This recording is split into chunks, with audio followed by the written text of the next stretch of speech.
Hello, welcome at the first session of this first track of our conference. With us is Tom Barrer from SafeBridge. Hello, Tom. Tomer.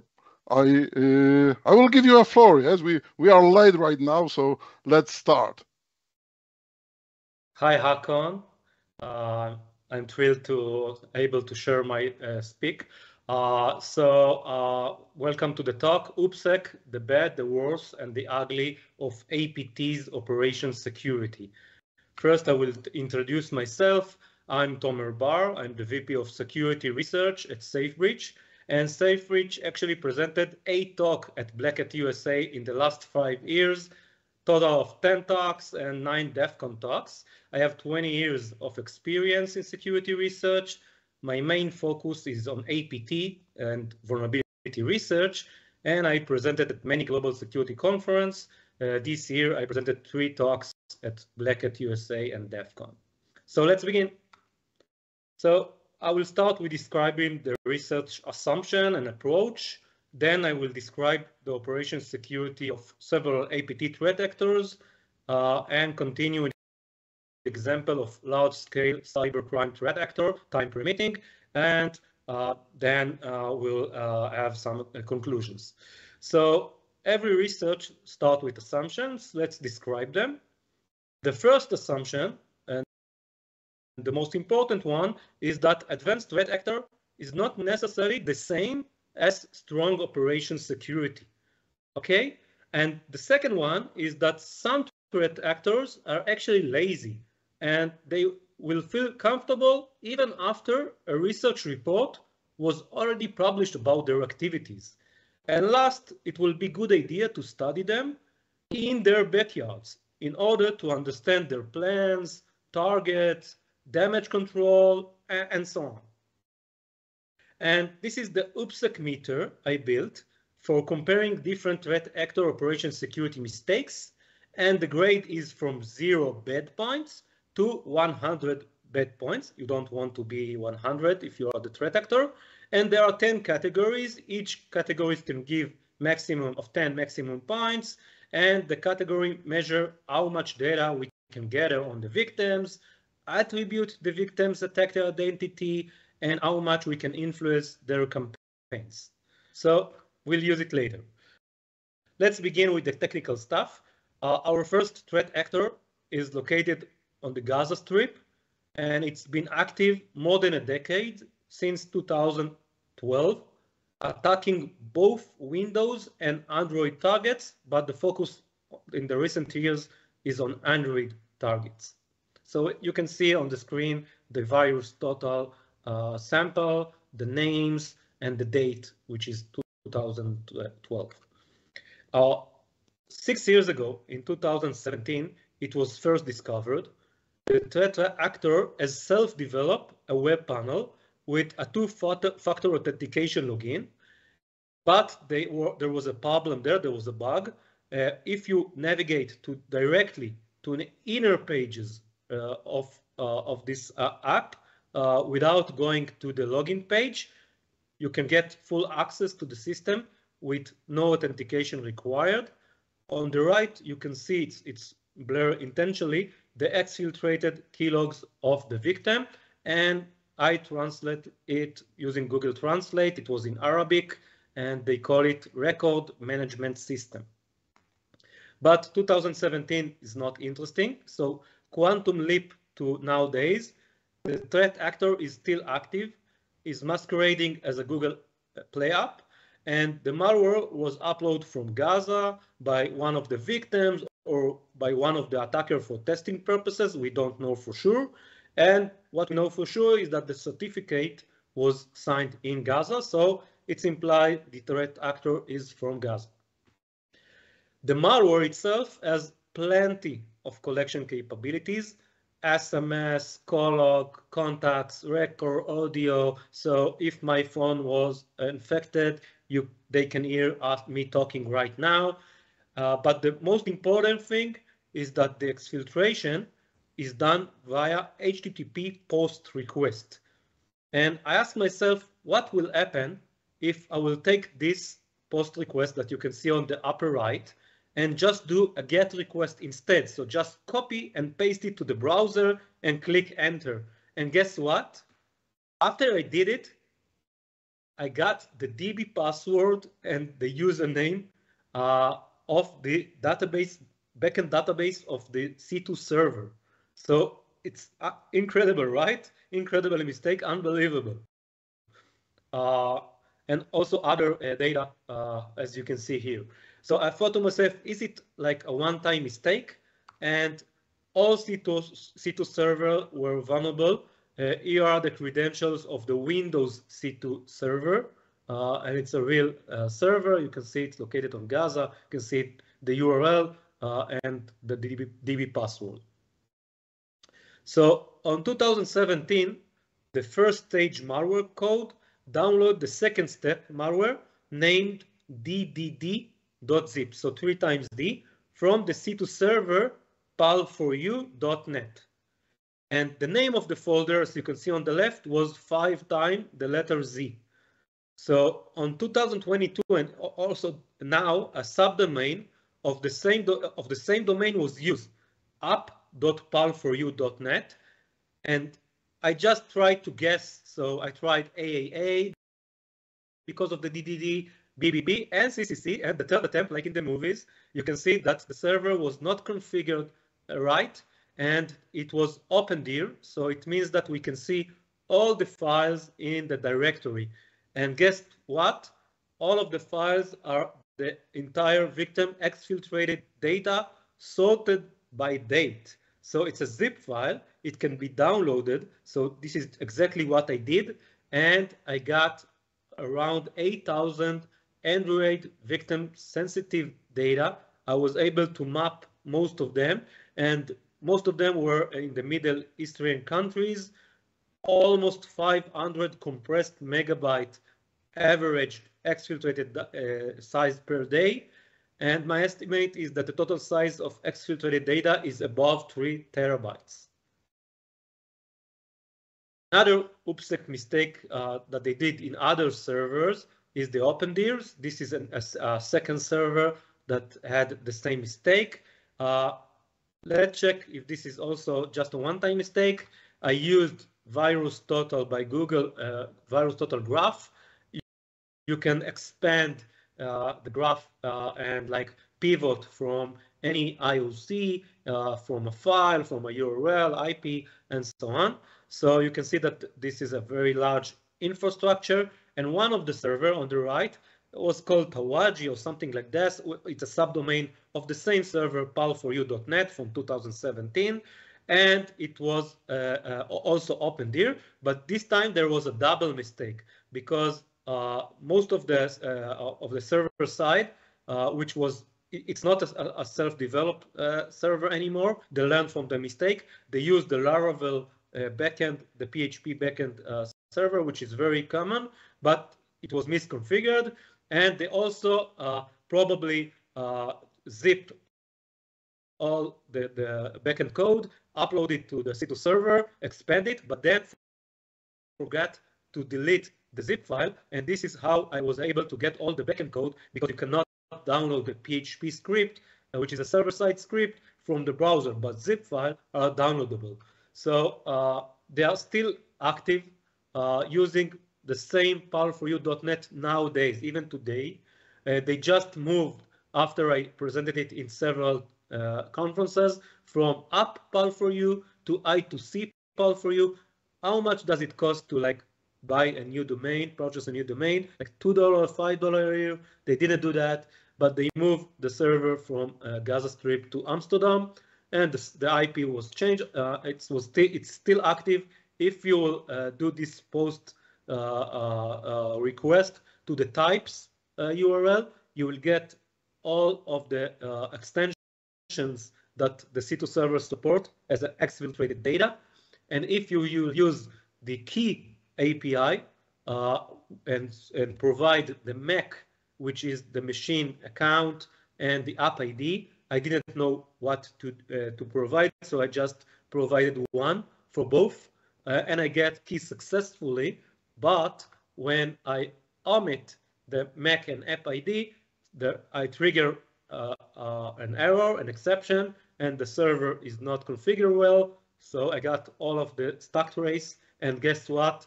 The mistake was in the keylogger function. So we learned from that. But better than that, if I use APT and they expect an integer and I will give them a string, you can see that there is an SQL error that implies that there is SQL injection possibility, and we got the phone structure directory. Phones are the exfiltrated phone numbers of the victim with the group ID, MAC, app ID, update date, created date, and so on. And in that point, I stopped because I only do legal stuff, and I cannot like attack their servers, but it was theoretically possible. So a lot of operational security mistakes.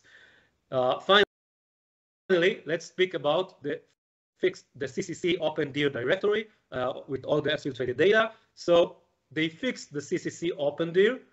They also saw the presentation. So I tried to access it via the IP directly and got a 404 error. And then I tried to access it via the domain and got a blank screen. So it didn't work. And then I thought to myself, did they fix the root cause problem or they just fixed the opendir? So I know from the past their conventions for the file names. So I just tried to change the date, and guess what? Zero randomization, and I was able to download and still are able to download today. And you can do it too by just, and it's legal. We just browse to a zip file and we'll get all the exfiltrated data. And guess what? They didn't even bother to replace the encryption password. So you'll get this kind of exfiltrated data, which is relevant today. So I gave them 47 bad points. I can clearly heat map all the victims, and I get access to the full backend code, and I do have some attribution. It's not full, so they got 47 bad points. Let's continue to a shorter example of an Iranian threat actor, which is active since late 2021. And they are using one-day vulnerabilities. The first one was the MS-HTML vulnerability published in the same day. So in like few days, they were able to get it to work for their purposes.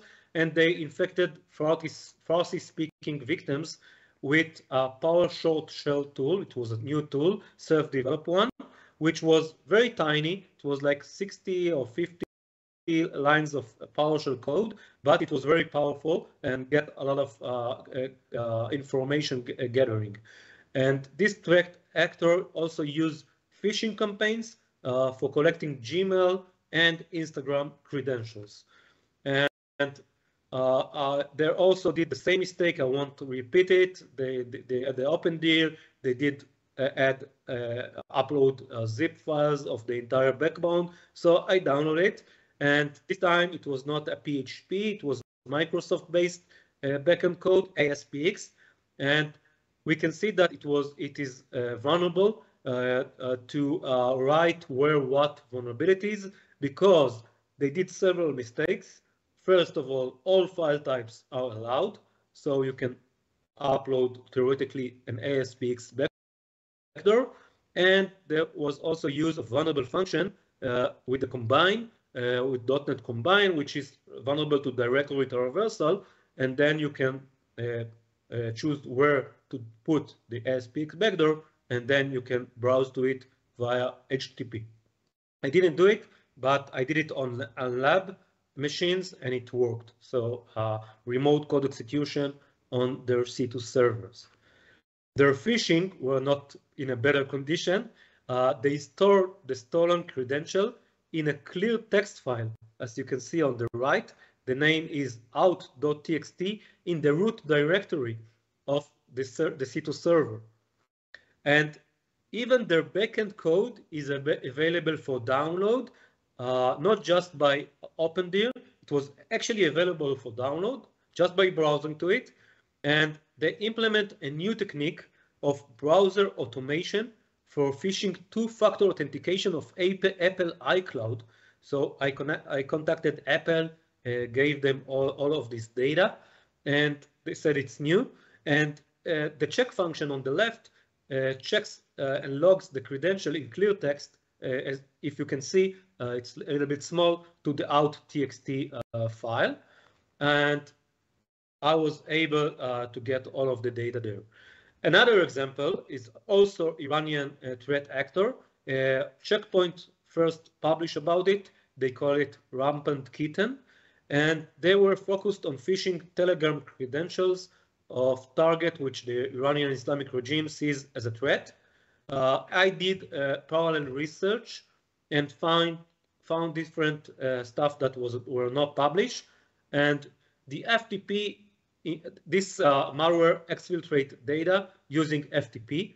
Don't ask me why, but they did. And FTP is obviously clear text protocol. And the problem was from their side was that the FTP incoming directory where the exfiltrated victim data will go to and be stored at is located under the web server HTTP root path. So the malware includes an hard-coded user and password, and this means that someone that wants to attack them can just upload a web shell via an FTP because you have username and password, and execute it via the HTTP because it's like accessible via the HTTP root path. So it's an incredible mistake, and also RCE on their C2 server as well is possible for sure.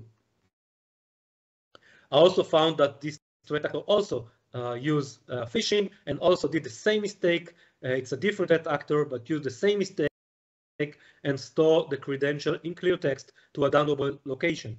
And there were 4 steps. The third step just took the Telegram code, and the final step fished the user password of Telegram.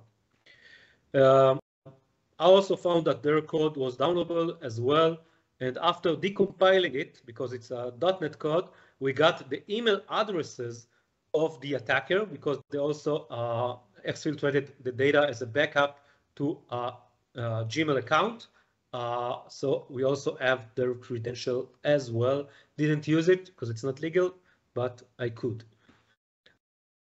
Final example before of APTs, it will be short. The Chinese, which are very good. This is actually an APT group that target Southeast Asian government victims. It's called Sharp Panda. They used a very common Office exploit, and they're connected to a C2 server. And at June checkpoint 2021, Checkpoint found that the C2 server backend was misconfigured, also with OpenDIR, as you can see, and the main PHP backend code wrote the victim data to a log.txt file. So I waited 6 months, and on January 2022, the OpenDIR was still the same. They used the same main PHP. They stored the credential to the same log.txt file. This time, the credentials were not stored as clear text, as you can see on the bottom, but they used RC4 encryption. And guess what was the passphrase for that? It was 1, 2, 3, 4, 5, 6, which is not a good idea, and it was clearly breakable. So we spent the first 20 minutes on APTs. Let's speak about one campaign of criminals, cyber crime, and we'll describe their process. There is a 5-step process to get as much credit cards as possible. So the step 1, this is the list of the C2 servers that were live at the time of check. Most of them are not live anymore. And one of them stores the entire code as a pay.zip file at the C2 servers. So we know the drill. We can download the zip file. And the victims were found by these Iranian attackers in different second-hand online market site. So one of them is divar.ir, and if you want to like sell something, your car, your sofa, and stuff like that, you will publish it in an ad with your phone number. So on the left, you can see that they have an API for this site, and they just extract all of the phone numbers, and they will become the victims. On the right, this is the script that will send them the SMS phishing lure. So one of the mistakes was incredible, because if you just browse to users.lst on the left, you will get the entire list of phone numbers of the victims.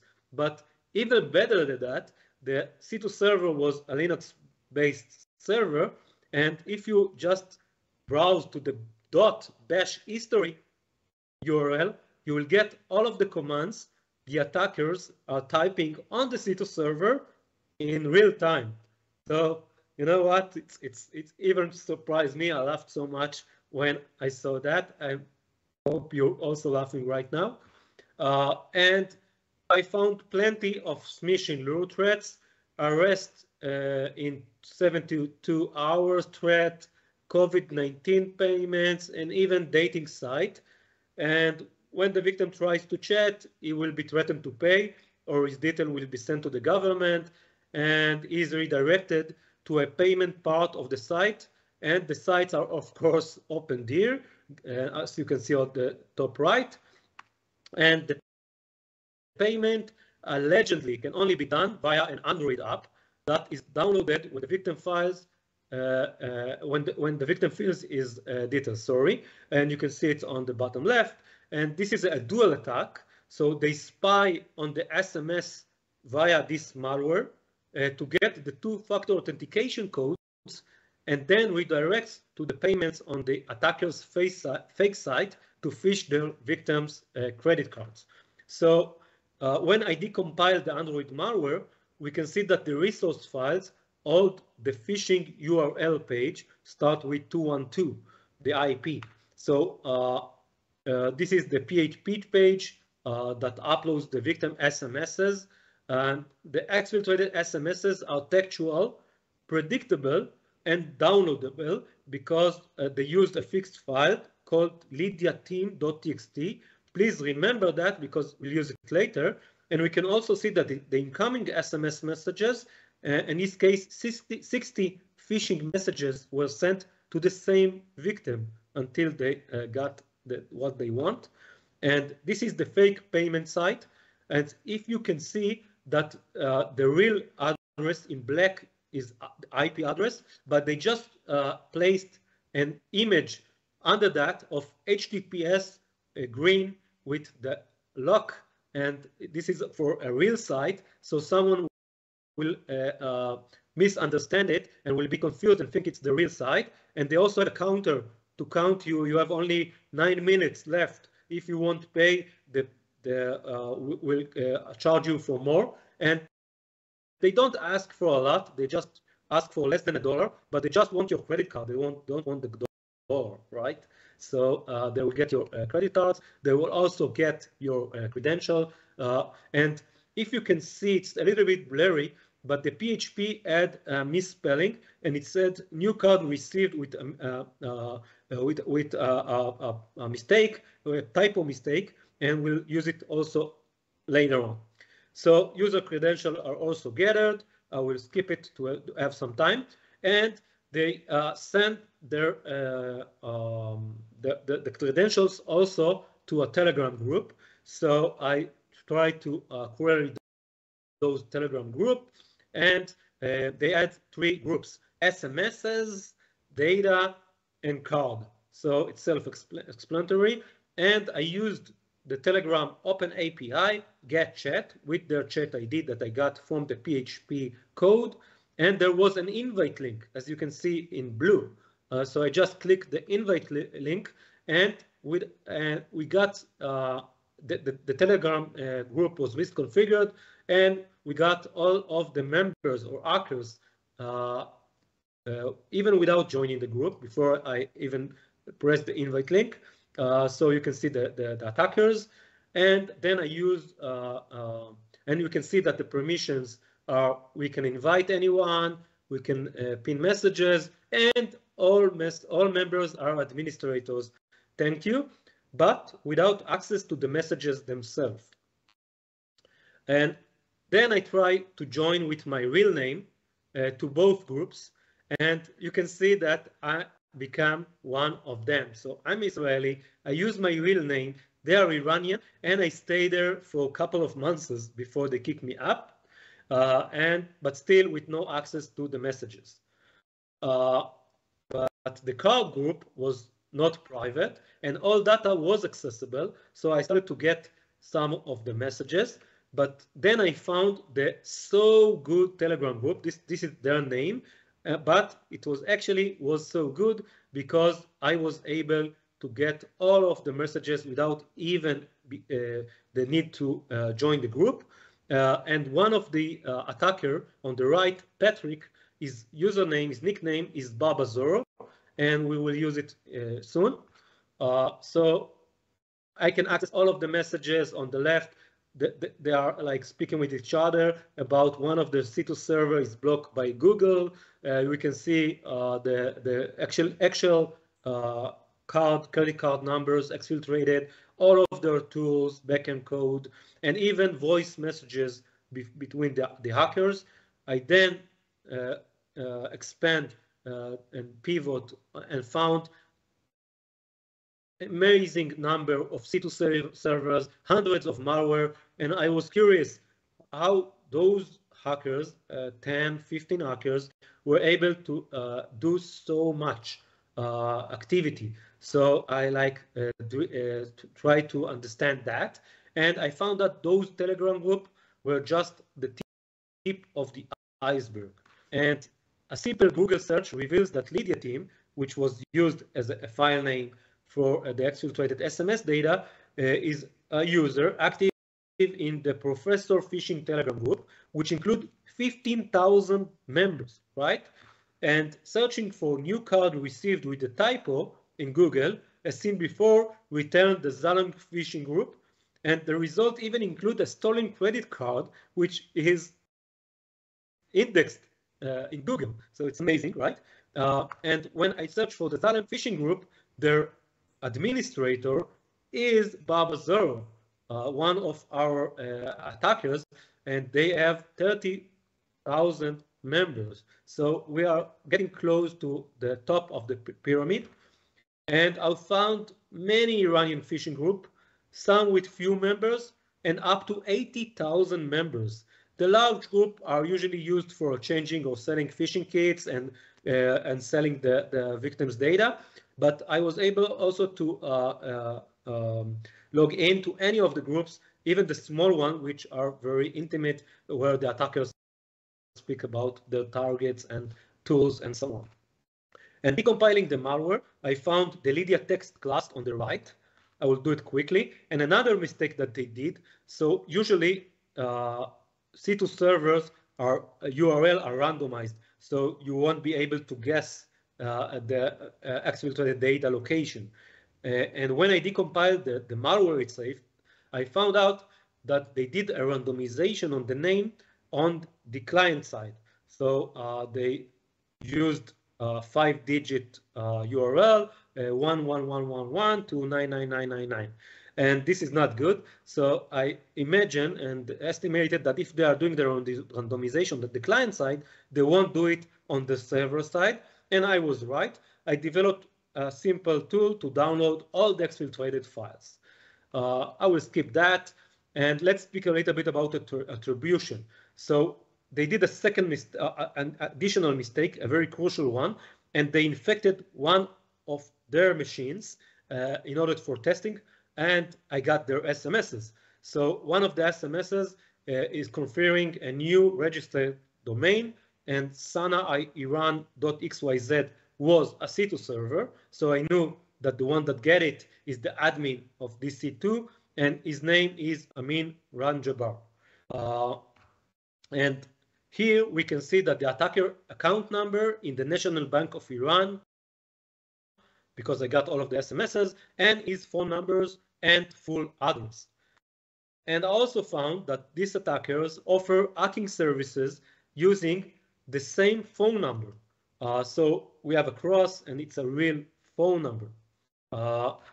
And it appears that Lydia team is selling and promoting their phishing and Android malware services. And you can have 3 possible plans, from a basic plan to a full phishing as a service plan.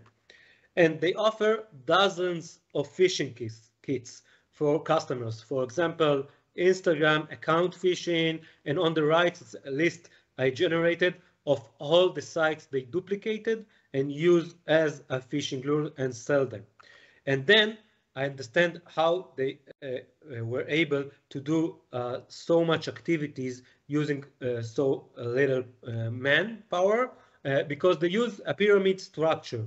The bot is given for use in return for 20% of the collected credit cards. So 1 out of 5 credit cards are sent to the developers, so they get so much activity. And if you can see on May 2023, and it's still relevant, they no longer use this Telegram group, but we can still get all source code, including malware and server backend code, by just doing a very simple process. Just type Lydia Team Telegram in your Google browser or other preferred browser. You will get the first result. You will click on it. You'll go to this site, and you'll just select the tab links. There is, as you can see, invite link. Then I click the invite link. In this Telegram group, there was only one message, which a different invite link. And when I clicked that link, I got access to a new Telegram group called Lydia GP with more than 800 members. The token is still available. I can get all of the members data and also all of the credit cards. So you can see all of the tools are available as well today, even after I publish it. There's another group called Lydia, all the tools, version 4, and you can see I have everything here, backend code, PHP, everything. So I even got finally movie clips educating how to attack victims if you don't know how to use the tools. So let's summarize. We'll go over our assumption, and I think that we already understand that attackers are humans. It's not like in the movies. They are prone to mistakes, and I want to emphasize again advanced APTs, because these groups are not script kiddies, right? They are very successful cybercrime, large scale, or APT groups, but they have lack of understanding how to secure their infrastructures. So advanced APT does not always equal advanced operation security. And as we saw on several examples, sometimes threat actors don't bother to fix operation security mistakes, even if they were published in a full report that were very popular and people saw that. And we can also, sorry, do you see my screen? Yep. I was signed out. So this is the last screen.